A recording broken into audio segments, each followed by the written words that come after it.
사랑의 능력. 고린도전서 13장 1절에서 10절. 사랑하는 성도 여러분, 어떤 사람이 일반적으로 잘 알려진 어떤 진리에 대해서 말하는 경우에 그것이 사람들에게 잘 이해되기보다는 오히려 오해받을 위험성이 적지 않다는 사실을 염두에 두어야 합니다. 우리가 그것을 명확하게 이해하려면 그가 하는 말을 아주 정확하게 경청해야만 합니다. 그가 사용한 낱말 중에서 독특하거나 오랫동안 익숙했던 의미를 재발견하기 위해서만이 아니라 그가 전달하고자 하는 근본을 정확하게 파악하기 위해서 그렇습니다. 저는 사도 바울의 그 유명한 사랑 예찬이 바로 그런 경우라고 생각합니다. 이것은 곧 우리에게 너무나 익숙하게 다가오는 사랑이란 낱말을 들을 때 주로 무엇을 생각하는가에 대한 관련되어 있는 질문입니다. 인간의 삶에서 가장 중요한 것이 사랑이란 말을 듣고 이를 제기할 사람은 하나도 없습니다. 그렇습니다. 사랑이 없다면 어떻게 될까요? 시민에서 우러나오는 인간적 연대감과 일체감에 대한 경험이 없다면, 또는 우리 마음의 빈 곳을 채우고 우리를 완성시킬 수 있는 그 어떤 것에 대한 강렬한 열망이 없다면 우리 삶은 풍요로워질 수 없습니다. 어떤 식으로도 결코 풍요로워질 수 없습니다. 어느 누구도 이러한 모든 사실을 의심하지 않습니다. 그런데 바울은 사랑에 대해서 이런 정도의 서술에서 끝나는 것이 아니라 그 이상을 말합니다. 그는 세상에서 가장 가치 있는 것들과 온갖 은사를 소유하고 있다 하더라도 사랑을 잃으면 안 된다는 사실을, 즉 세상의 좋은 것과 더불어서 사랑도 역시 필요하다는 사실을 말하는 게 아닙니다.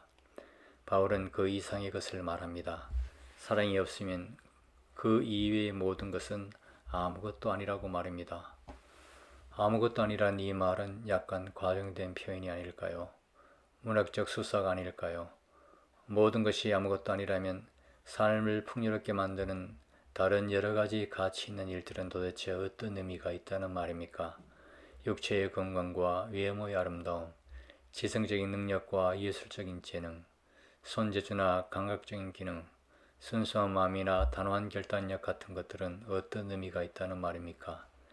이런 은사들은 그 자체로는 아무런 가치가 없는 것일까요? 우리가 이런 은사를 통해서 한 인간이 된다는 것은 사실이 아닙니까? 음악 세계에서 무언가 의미를 추구하는 이들은 자신의 삶에서 어떤 깊이들을 경험합니까? 이렇게 말할 수 있을 것 같습니다. 멜로디와 하모니가 충만해지는 걸 들음으로써 자신의 고유한 영적 넓이를 발견한다고 말입니다. 또한 악기를 연주하는 사람도 마찬가지로 자신의 내적 세계를 개척하며 더 나아가 그 세계를 한 걸음씩 발전시켜 나갑니다. 음악이 없다면 그들의 삶이 얼마나 척박해질는지요. 다른 은사들도 역시 이와 비슷합니다. 그런데 오늘 성서 본문에서 바울은 이런 자연적 의사에 대해서 이런 방구도 없습니다. 그에게는 이런 것들이 사랑과 절대로 비교될 수 없습니다. 왜냐하면 자연적 은사의 광채는 우리의 육체와 더불어 스쳐 지나가 버리기 때문입니다. 최선의 경우라 하더라도 당분간 남아있는 희미한 기억일 뿐입니다. 이제 여기 또 다른 종류의 은사들을 예로 들 수 있습니다. 이 은사들은 우리로 하여금 계시하는 하나님의 영원성에 참여하게 될 것이라고 약속합니다. 자연적 은사가 우리의 자연적 삶을 풍요롭게 하는 것처럼 영적인 은사는 우리로 하여금 영원한 생명에 묶이도록 해줍니다. 이런 은사 중에 하나가 방언입니다. 이것은 오늘 우리의 계명된 시대의 낯선 말입니다. 그러나 오순절 운동에서는 하나님의 영이 어떻게 임재해서 비밀스러운 언어를 입 밖으로 내게 하는지 경험하는 사람들이 있습니다. 이것이 언제 진리가 될 수 있겠습니까? 이 사람들은 영원한 생명에 참여한 게 아닐까요?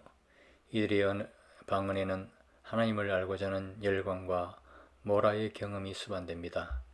이런 경험에는 확실히 영원성과의 일치가, 또한 거룩한 것과의 일치가 이루어지는 것처럼 보입니다. 그런데 바울은 방언이나 모라 경험을 하나님에게 이르는 길이라고 생각하지 않습니다. 물론 오늘의 계몽된 이들이 이런 열광적 경험을 혐오하는 것과는 다른 의미에서 그렇습니다. 바울은 자기 자신이 직접 이런 경험을 했다고 고백한 적도 있습니다. 그러나 사랑이 없다면 방언도 그 어떤 깨달음도 하나님과의 일치를 이루어낼 수 없습니다. 우리는 아마 위에서 말한 이 모든 사실을 잘 알고 있을 것입니다. 그러나 사랑이 없는 한 그 근거가 불확실한 좋은 것들의 목록에 여전히 어떤 것들이 등장합니다. 이것은 방언이나 모라의 인식과는 전혀 차원을 달리하는 것입니다. 즉 그것은 돈독한 믿음입니다. 하나님에 대한 믿음은 무언가 다르고 위대하다는 말을 일광적 경험을 예찬하는 것보다 우리에게 덜 낯설어 보입니다.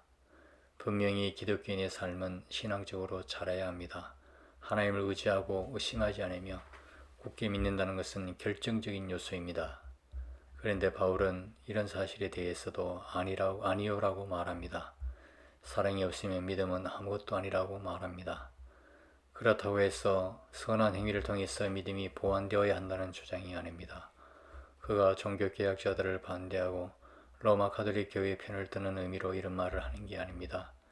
왜냐하면 모든 선한 업적들, 자선, 전지예산을 내어놓는 희생, 순교를 통해서 자기 생명을 드리는 헌신, 이와 같은 모든 것들도 사랑이 없으면 우리에게 아무 유익이 없기 때문입니다. 이 모든 업적과 행위로도 나는 영원한 생명에 도달할 수가 없습니다. 뿐만 아니라 돈독한 믿음도 아무 능력이 없습니다. 아무리 강철 같은 믿음으로 무장해도 열려라 참깨식으로 하늘의 문을 열 수 없습니다. 이렇듯 믿음을 그럴듯한 업적의 차원에서 생각하는 사람은 종교개혁의 정신을 매우 부당하게 자기의 방패로 삼는 것에 불과합니다. 그렇다면 바울이 사랑을 가장 정교적인 가치나 영적으로 충만한 교리들 혹은 은혜로운 깨달음, 믿음과 희생 같은 것들과 대립하는 것으로 필요하고 있는 이유를 어떻게 이해할까요? 모든 선한 것들이 사랑의 뒷자리로 물러나야 한다면 과연 어떤 자리에 놓여야 합니까? 바울에게서 깨달음과 예언과 믿음은 은사를 가리킵니다. 반면에 사랑은 은사라는 말로 일컬어지지 않습니다. 사랑은 어떤 은사처럼 사람에게 주어져 있거나 사람이 마음대로 처리할 수 있거나 혹은 사람의 소유물이 되는 게 아닙니다. 어떤 사람에게 주어진 특별한 은사가 아주 확실하게 그의 계승이 되며 더 나아가 그의 소유물이 되어서 그 은사를 통해 그가 이웃과 구별된다는 것은 사실입니다. 한 사람이 소유하고 있는 이 은사는 그를 다른 이들 가운데서 돋보이게 합니다. 이 은사는 사람들이 왜 이런 은사를 가진 이들을 그렇지 못한 이들과 더 좋아하는지, 그리고 이런 이들을 친구로 선택하는지에 대한 근거입니다. 은사의 차이는 인간의 차이를 확대시킵니다. 그리고 인간과 인간 사이의 거리를 벌려나갑니다. 그렇습니다. 은사는 한 사람을 다른 사람으로부터 띄워놓습니다. 그러나 사랑은 하나로 연결합니다. 다른 이와 일치하게 만듭니다. 바울은 깨달음과 지혜로움에 대해서 이렇게 말한 적이 있습니다. 그것은 교만하다고 말합니다. 말은 모든 다른 은사에도 통용됩니다. 이 말은 다른 모든 은사에도 통용됩니다. 은사들은 한 사람을 다른 사람보다 뛰어나게 하고 유별나게 합니다. 또한 이러한 차이를 밖으로 드러낼 때까지, 그리고 자기 명성에 이를 때까지 그것만을 고집합니다. 이 은사들은 교만합니다. 그러나 사랑은 믿음을 불러일으킵니다. 사랑은 사람을 서로 하나가 되게 하고 친교를 나누게 합니다. 사람이 자신들의 은사를 통해서 서로 구별되기 때문이 아니라 또 하나의 다른 점에서도 역시 이런 재능들은 사랑과 다릅니다. 은사의 열매를 맛보고 싶은 사람은 자신의 은사를 열심히 돌보아야 한다는 점이 바로 그것입니다. 음악적 재능이 없는 사람만이 아니라 그 재능을 타고난 사람도 역시 성실하게 음악적 노력을 기울여야 합니다. 그래야만 모든 내적 즐거움을 만끽하고 음악이 그 사람의 삶을 이끌어가게 됩니다. 악기를 연주하기 위해서는 각고의 훈련을 거쳐야만 하듯이 말입니다. 모든 은사는 이와 같습니다. 즉 우리가 꾸준히 연습할 경우에만 이 은사가 우리를 풍요롭게 합니다. 영적인 은사를 하더라도 여기서는 예외가 아닙니다. 하나님에 대해서도 한번 깨달았다고 해도 그것으로 모든 것이 끝나지 않습니다. 그 깨달음은 확실하게 유지되어야 합니다. 그것을 거듭해서 기억하고 거듭해서 심화시켜야만 합니다. 만약 그렇게 하지 않으면, 만약 이 깨달음의 무게를 가볍게 여겨버린다면, 만약 하나님에 대한 모든 인식을 모든 삶의 상황에서 예민하게 감지해 나가지 않으면 그 어떤 우리의 손에서 벗어나게 될 것입니다. 자신의 자비심을 증명할 수 있는 연습은 가능합니다. 매 주일마다 평일에 정기적으로 교회에 나가는 연습도 가능합니다. 이런 과정을 통해서 이제 선하고 복받을 만한 습관들이 참된 상태에 도달됩니다. 인생의 많은 부침 가운데서도 흔들리지 않고 하나님을 참되게 신뢰한다는 것도 역시 훈련을 통해서 익숙해질 수 있으며 당연히 그래야만 합니다. 그러나 사랑은 어느 누구도 연습할 수 없습니다. 사랑은 익숙해질 수 있는 성질의 것이 아니라는 말씀입니다. 이 문제는 사랑이 우리의 삶의 심층에 자리한다는 사실과 관계가 있습니다. 우리 인간의 삶에 놓여 있는 매 순간들, 어떤 형태로든지 다른 이들과 연결시키고 있는 매 순간들은 유일해적이며 반복이 불가능합니다. 그 어떤 같은 방식으로는 결코 반복되지 않습니다. 따라서 피아노와 바이올린의 대가가 되는 일은 가능합니다. 또한 어떤 기술이나 설교의 대가가 되는 것도 가능합니다. 뿐만 아니라 종교적 감상과 종교적 깨달음과 신실한 믿음에서도 역시 대가가 될 수가 있습니다. 그러나 사랑에는 대가가 없습니다. 아주 노련하고 교양 있게 산다는 것은 여기서 그렇게 본질적인 문제가 아닙니다. 다른 사람들에게 친절하고 다정다감하며 호의적으로 대하는 것도 연습으로 가능합니다. 남을 도와주거나 손님에게 친절하게 하는 일도 연습을 통해서 익숙하게 됩니다. 그러나 그런 것을 사랑이라고 말할 수는 없습니다.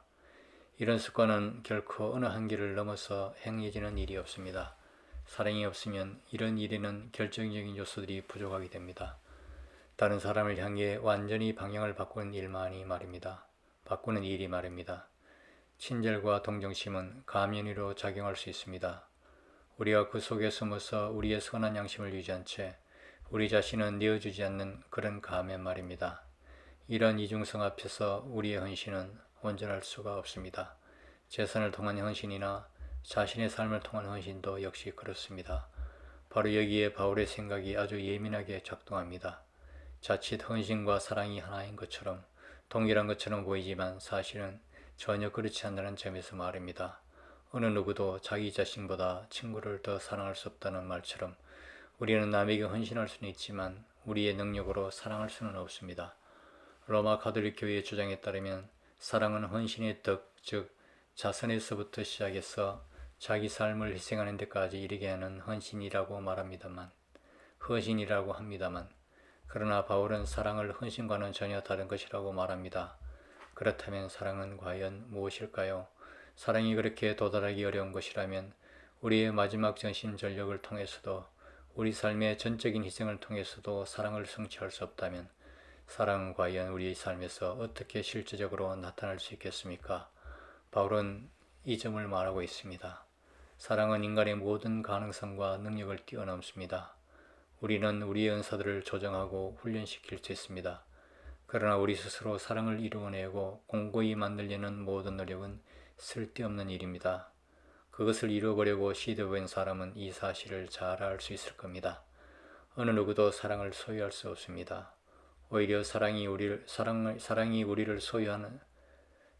소유하는 힘이며 우리를 강하게 하는 힘입니다.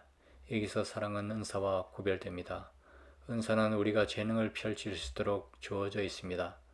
우리는 이 재능을 활용해야만 합니다. 그러나 사랑은 우리가 마음대로 처리할 수 있도록 내맡겨지지 않았습니다. 성령이 바람처럼 스스로 원하는 것으로 불듯이 사랑도 그렇습니다. 이 점에서 우리는 무능력합니다. 완전히 사랑만 의지할 뿐입니다. 사랑이 우리에게 불어오지 않는다면 우리의 삶은 공허한 것입니다. 우리의 은사는 죽어버릴 것입니다. 우리가 이런 인사를 통해서 이룩해 놓은 그 모든 것을 포함해서 말입니다. 사랑에 사로잡히지 않은 사람이 깨달은 하나님은 이론적인 짜 맞추기에 불과할 것이며 그의 독실한 신앙은 고집스러운 집착에 불과할 것이며 또한 그의 헌신도 역시 자기 삶에서 자기를 채워보려는 확실한 시도일 것입니다. 이러한 자연적 재능들은 역시 사랑을 통해서만 인간다운 가치를 획득할 수 있습니다. 이제야 그것들은 모두 살아 숨쉬게 될 것입니다. 사랑하는 성도 여러분, 사랑은 우리가 소유할 수 있고 연습해야 할 만한 은사가 결코 아니라는 사실, 오히려 사랑이 우리를 붙들고 우리를 이끌어가고 우리의 좁은 세계를 풀어내어 열어놓는 힘이라는 사실, 이것을 우리 기독교 공동체보다는 이 세상이 훨씬 잘 알고 있을 때가 많습니다. 시인들이 노래하는 사랑, 그리고 남자와 여자를 묶어주는 사랑은 기껏해야 우리에게 임하는 자연현상적 능력일 뿐이라는 주장은 옳지 않습니다. 바울은 지금 이런 사랑에 대해서 언급하고 있습니까? 아니면 전혀 다른 사랑에 대해 언급하고 있는 건 아닙니까? 아닙니다. 그는 전혀 다른 사랑을 생각하면서 고린도 교인들에게 이 편지를 쓰고 있는 게 아닙니다. 중세기 때의 미술품들을 보면 하늘의 신성한 사랑과 땅의 세속적인 사랑을 뜻하는 두 여인상이 종종 나옵니다. 온전히 삶에 대한 흥미를 가진 땅의 사랑과 이 세상에 대해 관심을 끌어버린 하늘의 사랑으로 말입니다. 이런 이원론적인 그림들은 무언가 잘못된 것입니다. 오직 하나의 사랑만 있을 뿐입니다. 기독교적인 사랑이라고 해서 이 세상과는 상관없이 그저 허공에 떠도는 주변적 현상이 아닙니다. 이 사랑은 오히려 우리 삶의 매 순간에서 작동하는 중심입니다. 이 사랑은 사랑에 대한 인간의 갈망을 충만하고 넘치게 실현합니다. 그리고 사람들이 사랑이라고 부르는 이 모든 것은 이 기독교적인 사랑 안에 그 근원을 갖습니다. 프리즘을 통과하여 깎인 햇살이 여러 색깔로 비추이는 것처럼 말입니다. 사랑의 현실성이 무한하게 풍요롭다는 말은 아주 명백한 사실입니다. 그것은 우리가 영화를 보고 경험한 그런 사랑과는 완전히 다르며 우리가 일반적으로 사랑이라고 생각하는 모든 것보다 훨씬 풍요롭고 특별합니다. 왜냐하면 우리가 일반적으로 사랑이라고 생각하는 것은 사실상 자기 집착에 불과하기 때문입니다. 우리는 우리를 사랑하기에 내맡기기보다는 사랑을 통해서 그저 쾌적하게 살아보려고 끊임없이 시도합니다. 이 사실은 무엇보다도 사랑하는 사람이 우리의 뜻을 따르도록 사랑의 이름으로 요구한다는 데서 분명합니다.